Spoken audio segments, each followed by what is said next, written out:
এত রাতে জঙ্গলে গিয়ে সবাই মিলে পিকনিক করলাম। চলো তাহলে প্রথম থেকে শুরু করি। হ্যালো ফ্যামিলি, দিনটা ছিল 29শে নভেম্বর, শনিবার। এখন ঘড়িতে ওই 8টার মতো বাজছে। রুমে ছিলাম, হঠাৎ অনেক আওয়াজ পেয়ে তাড়াতাড়ি বাইরে বেরিয়ে প্রথমে তাকাতেই দেখতে পেলাম চারিদিকে আগুন। ভয়ে ভয়ে সামনে গিয়ে দেখলাম আগুন না, ওটা ছিল লাইট। পাড়ার ভাইরা মিলে সবাই মিলে ফিস্ট করছে। তারপর আমার মনে পড়লো আজ তো ভাইয়ের ফিস্ট করার দিন ছিল, আর সামনে এসে দেখি বাবা মা গুলু বৌদি সবাই চলে এসেছে। আমি একমাত্র রুমে ছিলাম। এইদিকে গুলো একদম টুপি ফুপি পরে রেডি। তাহলে তোমাদের দেখায় কারা পিকনিক করছে। এই যে বাচ্চা বাটিরা, বাচ্চা ওরা কেউ নয়, অনেকটা বড় বড়, আমার থেকে অনেকটা ছোট বলে বাচ্চা বাচ্চা বলছি। যাই হোক, ভাই আর তার দলবল মিলে আজকে ফিস্ট করছে। আমার বাবা মা এমনি দেখতে এসেছে আর কি, আমাদের একদম বাড়ির পাশেই তো হচ্ছে। আর জায়গাটা দেখে হয়তো তোমরা ভাববে এটা জঙ্গল, কিন্তু একদমই না, এটা আমাদের নিজেদের জায়গা, বাড়ির পাশেই। পিকনিকটা দেখে ভীষণই মন খারাপ হচ্ছিল। ছোটবেলাতে আমি আমার দাদা দিদিদের সাথে এইভাবে পিকনিক করতাম। ওরা সবাই মিলে বেশ কাজ করছে, রুটি বেলছে। রুটি দেখে তো আমরা হেসেই পাগল। এদিকে লেচি বানানো হয়েও গেছে, এত পরিমাণে শক্ত ওরা করে ফেলেছে। আর সব থেকে বড় ব্যাপার, আমার ভাই কাউকে হাত লাগাতে দিচ্ছে না। আমি বলছি, মা বলছি যে একটু হেল্প করে দিই তোদেরকে, কিন্তু ওরা রাজি নয়। ওরা বলছে যেরম পারবে ওরাই করবে। এই যে রুটির অবস্থা দেখো, স্কোয়ার করে দিয়েছে পুরো। ওদের দাবি ওরা যা বানাবে তাই খাবে। এত বড় কড়ার মধ্যে একটা রুটি, তাও আবার কড়ার মধ্যে সেঁকা চলছে। ওদের অবস্থা দেখে শেষমেশ মা লাগলো করতে। 40 পিস না কত পিস একটা রুটি হচ্ছে, ওদের পক্ষে তো সম্ভবই ছিল না।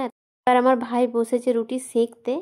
ওইদিকে চলছে ব্যাডমিন্টন খেলা। পরিবেশটা কিন্তু ভীষণ সুন্দর, খোলা আকাশের নিচে উনুনের রান্না, এরকম পিকনিক মানে জমে গেছিলো পুরো ব্যাপারটা। আমারই মনে হচ্ছে এখান থেকে যাব না, থেকেই যাই। মা এদিকে ওদেরকে হেল্প করতে লেগে পড়েছে। মা না ধরলে ওরা আর পারবে না। তবে আমিও বলছি রুটিগুলো বানিয়ে দেবো। আমার ভাই তো কোনো মতেই রাজি না, বাকিরা যদিও রাজি। এদিকে আবার ঠাকুর চলে আসছে। ওদের কীর্তি দেখতে সবাই আজকে আসছে। শেষমেশ আমি বসে পড়লাম। ওদের রুটি বেলার যে অবস্থা, আজকে ওদের ভোর কেটে যেত, কেউ আর পারতো না, কেননা ওরা কেউই জানে না। আমি অবশ্য রুটি লুচি দুটোই করতে পারি, আর গোলই করতে পারি। এক ফ্রেমে গোটা ব্যাপারটা কি সুন্দর দেখাচ্ছে দেখো। একদিকে রুটি বেলা চলছে, একদিকে সেঁকা চলছে, সাথে মিষ্টি আগুন জ্বলছে। গুলু তো ওইদিকে বসে গাজর খেতে শুরু করে দিয়েছে। ওরা একটু দেখতে এসেছে আর কি, সবাই এখানে আছে তো সবাই চলে এসেছে দেখতে। আমরা কিন্তু মোটে ওদের খাবারে ভাগ বসাবো না, আমরা একটু দেখতে এসেছি আর ওদেরকে একটু হেল্প করে দিতে। ওরা ওদের মতোই খাওয়া দাওয়া করবে। এখন ওদের চিকেন আসেনি, আমাদের বাড়িতে ম্যারিনেট করে রাখা আছে। এর মধ্যে গুরু আবার রুটির ভাগ নিতে বসে পড়েছে এখানে। এই একটা দুটো করে রুটি হতে হতে যে কতক্ষণ এরা সময় লাগাবে ভগবান জানে। তার উপরে আমার ভাই হচ্ছে রাঁধুনি, যে রান্নার বোঝে না। শেষে আবার থাকতে না পেরে ঠাকুর নিজেই বসে পড়েছে, বলছে দে যে কটা আছে আমি বেলে দিচ্ছি। মা চলে গেছে আমাদের রান্না বান্না করতে। এইদিকে আমার ভাই কিছু ভাষণ দিচ্ছিল, যেটা দেখতে হলে তোমাদেরকে চলে যেতে হবে আমার শর্টস ভিডিওতে। শর্টসে আপলোড হয়ে গেছে। ওদের মোটামুটি রুটি করা কমপ্লিট। মা এসে চিকেনটা করবে, ততক্ষণকে রিজু এদিকে স্যালাড কাটছিল।